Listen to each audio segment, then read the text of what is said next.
Hello friends, आप सभी का स्वागत है आपका अपने चैनल मैथमेटिक्स ग्रुप में। आज देखते हैं हम लोग क्लास 9 का एक्सरसाइज 12.2 क्वेश्चन नंबर 4। ठीक है, 1 और 2 हमने पहले वीडियो में बना रखा है, आप लोग उसे बना सकते हैं। देखते हैं 4 नंबर हम लोग। एक त्रिभुज और एक समांतर चतुर्भुज का एक ही आधार है। हाँ, क्वेश्चन बोल रहा है एक त्रिभुज और एक समांतर चतुर्भुज का आधार जो है वो एक ही है और दोनों क्षेत्रफल में भी एक है। यदि क्षेत्रफल की भुजाएं 26 सेंटीमीटर, 28 सेंटीमीटर और 23 सेंटीमीटर है तथा समांतर चतुर्भुज 28 सेंटीमीटर के आधार पर ही स्थित है, तो उसकी संगत भुजाएं ज्ञात कीजिए। ठीक है, चलिए देखते हैं अब हमने इसको क्या बोला है। एक त्रिभुज और एक समांतर चतुर्भुज का आधार एक ही है, ठीक है ना। तो पहले हम लोग बनाते हैं समांतर चतुर्भुज। माने क्या होता है, जिसका भुजा क्या होता है, एक दूसरे का समांतर हो। ठीक है, जिसका भुजा क्या एक दूसरे का समांतर हो। समांतर का मतलब क्या होता है कि दोनों एक दूसरे को कभी भी प्रतिच्छेद नहीं करेगा। ठीक है, चलिए ये ए हो गया, ये बी हो गया, ये सी हो गया, ये डी हो गया। ठीक है, अब क्या बोला है, हाँ त्रिभुज का जो आधार है वो भी एक ही है। चलिए हम लोग इसको आधार मान लेते हैं और यहाँ से एक त्रिभुज हम लोग बना देते हैं। ठीक है, इसको हम लोग कुछ भी नाम दे देंगे। चलिए इसका नाम दे दिया हम लोग पी। और आधार जो कितना दिया हुआ हमको, आधार जो है 28 सेंटीमीटर दिया हुआ है, 28 सेंटीमीटर। ठीक है, चलिए इसको हम लोग 30 मान लेते हैं और इसको हम लोग 26 मान लेते हैं। ठीक है, अब क्या करेंगे हम लोग, देखेंगे त्रिभुज का अर्ध परिमाप यानी कि एस क्या होता है, एस बराबर A plus B plus C by 2। A में कितना हो जाए, हाँ ए मतलब पहली भुजा, फिर दूसरी भुजा, फिर तीसरी भुजा। ठीक है, 26 प्लस 30, हाँ 26 30 और 28 बटे 2 कितना हो जाएगा। इसको जोड़ेंगे तो हो जाएगा 84 बटे 2, कट जाएगा 42 पर में, यानी कि एस बराबर कितना आ जाएगा 42। ठीक है, अब क्या करेंगे हम लोग, हीरोन का सूत्र का प्रयोग, हीरोन का सूत्र का प्रयोग करेंगे। हम लोग जानते हैं, पहले ही पढ़ चुके हैं, एस माइनस ए, एस माइनस बी और एस माइनस सी। ठीक है, चलिए एस का कितना हो जाएगा 42, फिर 42 माइनस ए का मतलब 26 नहीं। चलिए ए माने 26, फिर 42 माइनस, चलिए कुछ भी नहीं, 30 और फिर 42 माइनस 28, 42 का 42 में 26 जाएगा तो कितना बचेगा, 42 में 26 जाएगा तो 16, 12 और इस पे 14। चलिए 42 को तोड़ देंगे हम लोग अभाज्य गुणनखंड में, 42 को तोड़ देंगे अभाज्य गुणनखंड से तो 2 21 3 7 7 1 42। ठीक है ना, 2 गुना 3 गुना 7, इसको तोड़ देंगे तो 2 गुना 2 गुना 2 गुना 2, 12 को तोड़ेंगे 2 गुना 3 2 गुना 7। ठीक है, चलिए देखते हैं 1 2 3 4 5 6 7, फिर से देखते हैं 1 2 3 4 5 6, 1 2 3 4 5 6 7 8, नहीं 1 2 3 4 5 6 7 8। अब 3 कितना है, 1 2 7 2 है, 7 2 वो, ये 2 में 1 2 बाहर, ये 2 में 1 2 बाहर, ये 2 में 1 2 बाहर हो जाएगा।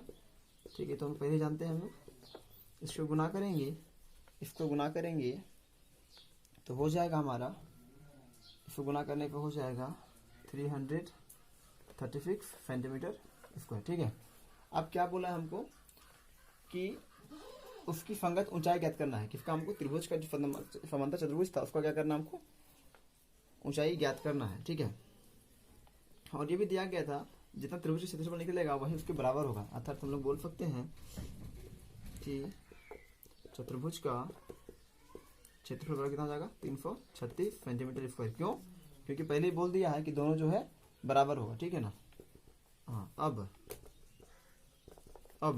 हमको क्या निकालना है, ऊंचाई। ठीक है, हमको निकालना है ऊंचाई। लिखेंगे चतुर्भुज की ऊंचाई बराबर, एक फॉर्मूला होता है क्षेत्रफल बटे आधार। क्या होता है? क्षेत्रफल बटे आधार। ठीक है।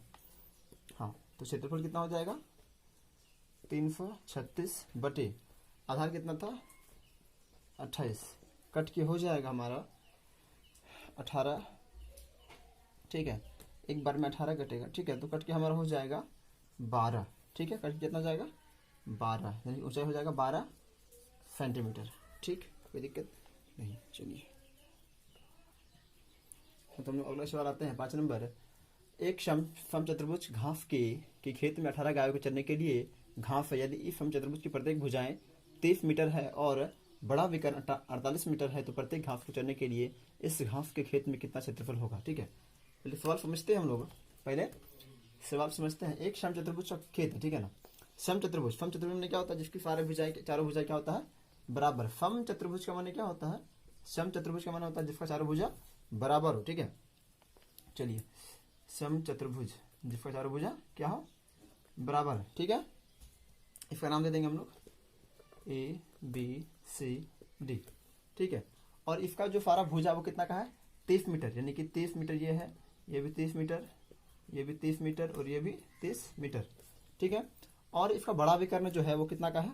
48 मीटर का। हम लोग विकर्ण यहाँ से भी दे सकते हैं इसको, तो इसको देते हैं विकर्ण हम लोग। और ये कितना है? 48, यानी कि 48। ठीक है ना, 48 मीटर जो विकर्ण है वो हमारा कितना है? 48 मीटर। हाँ, और इस पे क्या है? 18 गायों के लिए चलने का, 18 गाय को चलने के लिए जगह है। ठीक है ना, तो हमको बोला गया है कि एक गाय के लिए कितना जगह होगा। ठीक है, एक गाय के लिए कितना जगह होगा, यानी प्रत्येक गाय के लिए कितना कितना जगह होगा। ठीक है, चलिए हम लोग आगे सवाल बनाते हैं। त्रिभुज ABC में, त्रिभुज ABC में, हाँ, और एक बात बता देते हैं। अगर मान लेते हैं हम लोग इसका क्षेत्रफल, यानी कि ये भी 30, ये भी 30, ये 30, ये 30। ठीक है, अगर हम लोग इसका निकालेंगे, अगर ABC के क्षेत्रफल निकालेंगे तो बराबर नहीं होगा ACD का। क्यों बराबर होगा? क्योंकि दोनों तो दोनों का जो विकर्ण है या फिर भुजा बराबर है। हम लोग अगर इसका निकालेंगे तो ये भी उतना ही होगा, या फिर इसका निकालेंगे तो ये भी इतना ही होगा। ठीक है, क्योंकि ये दोनों क्या है? एक समचतुर्भुज का ही विकर्ण है। ठीक है, टूटा हुआ दोनों भाग का है। तो हम लोग त्रिभुज ABC में, ठीक है, ABC में पहले F निकालते हैं। और F होने क्या होता है? त्रिभुज का अर्ध परिमाप। त्रिभुज का अर्ध परिमाप तो क्या हो जाएगा? A plus B plus C/2, यानी कि 30 प्लस एक तो 48 होगा ना, 1/48/2, यानी कि 104। ठीक है,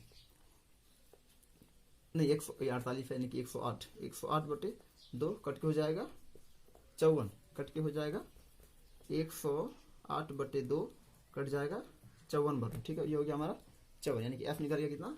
54। ठीक, अब हम लोग क्या करते हैं? हिरोन का सूत्र। चलिए, S minus A, S minus B, S minus C, S कितना हो जाएगा? 54, 54 माइनस 30, 54 माइनस 30, और ये 54 माइनस 48, 54 गुना, ठीक है, ये कितना हो जाएगा? 24 और ये 6। ठीक, अगर हम लोग 54 को तोड़ते हैं, 54 को तोड़ेंगे क्या आएगा? 2 बार में ये 27, 3 9 3 3। ठीक है, यही आएगा 2 गुना 3 गुना 3 गुना 3। ठीक हो गया। अब हम लोग 24 को तोड़ेंगे। 24 को तोड़ते हैं 2 बार में, ये 12, 2 ये 6, ये 2 ये 3 हो जाएगा 2 गुना 2 गुना 2 गुना 3। ठीक है, फिर 24 को तोड़ेंगे तो वही आएगा 2 गुना 2 गुना 2 गुना 3। अब 6 को तोड़ेंगे तो 2 गुना 3। ठीक, अब देखते हैं इसमें जरा सा। 2 कितना है? 1 2 3 4 5 6 7 8।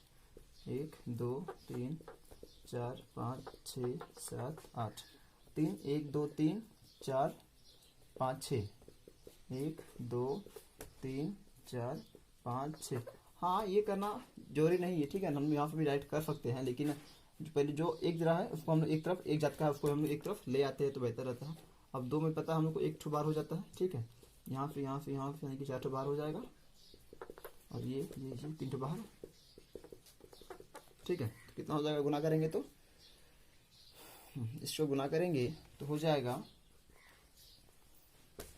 432 मीटर स्क्वायर। ठीक है, कितना हो जाएगा 432 मीटर स्क्वायर।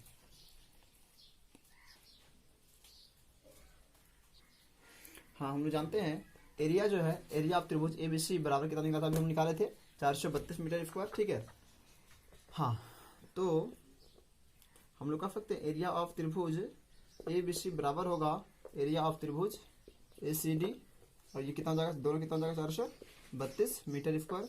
अतः ठीक है, अतः area A B C D बराबर क्या लिख सकते हैं हम लोग, area A B C D के बराबर में लिख सकते हैं एरिया ऑफ त्रिभुज A B C plus area